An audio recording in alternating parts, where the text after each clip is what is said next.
తమ అధినేత బహిరంగ సభ నిర్వహిస్తున్న స్థలాన్ని స్థానిక టీడీపీ అభ్యర్థి సవితమ్మ పనుల్లో లీనమై ఏకంగా జేసీపీ డ్రైవర్గా మారి సభాస్థలాన్ని చదును చేయడం అందరినీ ఆశ్చర్యపరిచింది.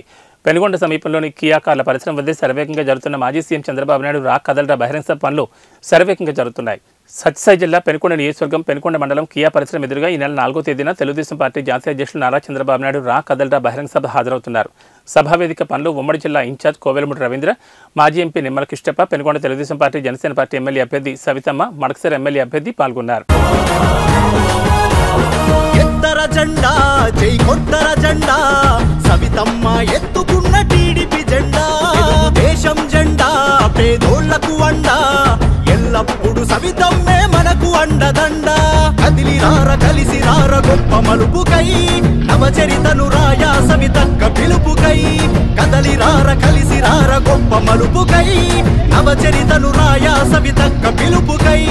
పెనుగొండ పులిబిడ్డ మన సవితక్క, కేసులెన్ని పెట్టుకున్న బెదురదు అక్క. ఎత్తర జెండా జై కొట్టర జెండా సవితమ్మ ఎత్తుకున్న టీడీపీ జెండా, తెలుగుదేశం జెండా పేదోళ్లకు అండా, ఎల్లప్పుడు సవితమ్మే మనకు అండదండ.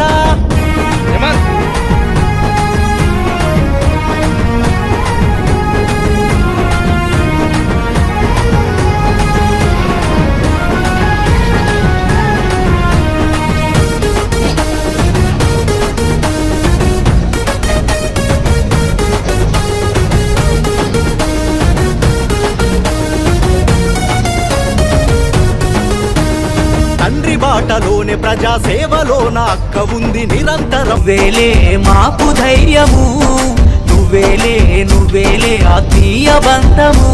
మీ తల్లని చూపే మా పైన ఉండగా, పిలిచిన పలికే నువ్వు నేస్తమవ్వగా.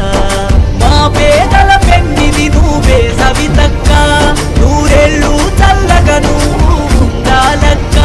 నువ్వు పుట్టిన రోజే మాకు పండగా.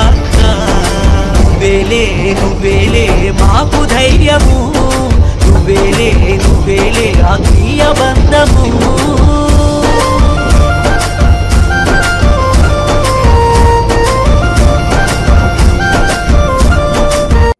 అందరికీ నమస్కారం. మన జాతీయ అధ్యక్షులు నారా చంద్రబాబు నాయుడు గారు రా కదిలరా సభ మన పార్లమెంటులో పెనుగొండ నియోజకవర్గంలో ఏర్పాటు చేస్తున్నారు. 4వ తారీఖు మధ్యాహ్నం 2 గంటలకు కియా ఆపోజిట్. ఎందుకంటే కియా సృష్టికర్త చంద్రబాబు నాయుడు గారు, కృష్ణా జలాలు గొల్లపల్లికి తీసుకొచ్చిన అపర భగీరథుడు చంద్రబాబు నాయుడు గారు, ఇన్ఛార్జీలు అందరూ ఆధ్వర్యంలో ఈ సభ విజయవంతం అవుతుంది. భారీగా అందరూ తరలి రావాల్సిందిగా కూడా తెలియజేస్తున్నాను. 4వ తారీఖున జరగబోయే రా కదలిరా ముగింపు సభకు భారీగా జన సమూహం మొదలైంది.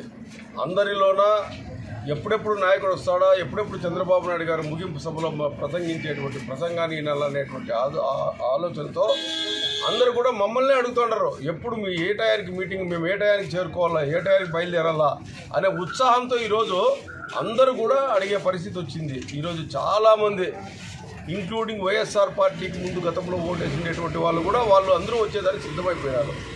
అయితే పోలీసులు ఆంక్షలు ఎక్కువైతుంటాయి, ఇది కరెక్ట్ కాదు. నిన్నటి రోజున కూడా ఒక ఇంటి మీద జీనంవాండ్లపల్లి అనే విలేజ్లో ఇంటి మీద జెండా కట్టింటే ఆ పిల్లోని పిలుచుకొని పోయి ఘోరంగా కొట్టారు. కారణం ఏమి చెప్పండి? వాళ్ళ ఇంటి మీద జెండా కట్టుకునే హక్కు వాళ్ళకు ఉండదా? వేరే వాళ్ళ ఇంటి మీద కడితే ఒకవేళ అది పొరపాటు ఉండొచ్చు. తన ఇంటి మీద కట్టుకుంటే జెండా తీసుకొని పోయి వైఎస్ఆర్ పార్టీ వల్ల ఆ ఊర్లో తిరిగినారనే ఉద్దేశంతో వాళ్ళ కళ్ళెదురుగా జెండా కనపడుతుంది, కనపడకూడదనే ఉద్దేశంతో వాళ్ళు చెబితే ఆ సిఐ తీసుకొని పోయి ఆ పిల్లని ఘోరంగా కొట్టాడు. ఇది చాలా దుర్మార్గమైనటువంటి పరిస్థితి. కాబట్టి మేము దీన్ని ఎలక్షన్ కమిషన్ తీసుకుపోతాము.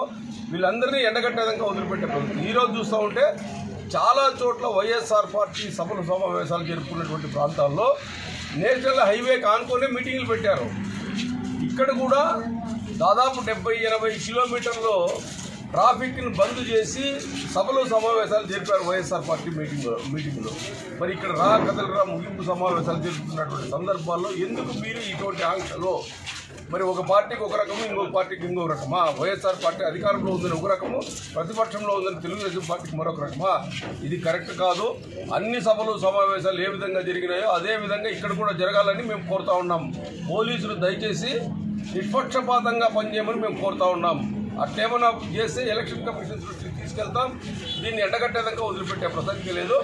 ఈ చంద్రబాబు నాయుడు గారు ఈరోజు 4వ తారీఖున జరగబోయేటువంటి ఈ రాకల ముగింపు సమావేశము బ్రహ్మాండంగా విజయవంతమవుతుంది. ఎందుకంటే ముగింపు సమావేశం ఎక్కడ జరుగుతుందంటే, ఎక్కడైతే చంద్రబాబు నాయుడు గారు ఈ రాష్ట్రంలో పేరు ప్రఖ్యాతులు గడించినటువంటి ఒక కియా కార్ల ఫ్యాక్టరీ స్థాపించినటువంటి ప్రాంతంలో ఈ సభా సమావేశం జరుగుతూ ఉంది. కాబట్టి అదొక నిదర్శనంగా మిగిలిపోతుంది. అదొక అభివృద్ధిలో రాష్ట్రంలోనే అందరూ చూసి ఎంత బ్రహ్మాండమైనటువంటి కార్యక్రమాన్ని ఇక్కడ సాధించారనేటువంటి చెప్పుకునే పేరు ప్రఖ్యాతులు గడించినటువంటి ప్రాంతంలో ఈ సభా సమావేశం జరగబోతారు. కాబట్టి అందరూ కూడా చంద్రబాబు నాయుడు గారి దయ వల్లనే ఈ ప్రాంతంలో మా పిల్లలందరూ జీవించగలుగుతూ ఉన్నారు, బ్రతకగలుగుతూ ఉన్నారు, పని చేసుకోగలుగుతూ ఉన్నారు, ఉపాధి హామీ దొరికింది, మరి ఇతర ప్రాంతాలకు పోకోకుండా ఇక్కడ నిలబడేటువంటి అవకాశం దొరికింది. ఇంకా ఇట్లా 2-3 పరిశ్రమలు వస్తే ఈ ప్రాంతంలో చదువుకున్నటువంటి వాళ్ళందరూ కూడా ఇక్కడే ఉద్యోగాలు చేసుకునేటువంటి అవకాశం ఉంటుంది. ఆయన వస్తే ఉద్యోగాలు దొరుకుతాయనేటువంటి ఒకే ఒక ఆలోచనతో చంద్రబాబు నాయుడు గారు మళ్ళీ రావాలని కోరుకునేటువంటి పరిస్థితుల్లో ఈ కదలిరా ముగింపు సమావేశం ఇక్కడ జరుగుతూ ఉంది. ఇది విజయవంతమవుతుందని మేము కోరుకుంటాం.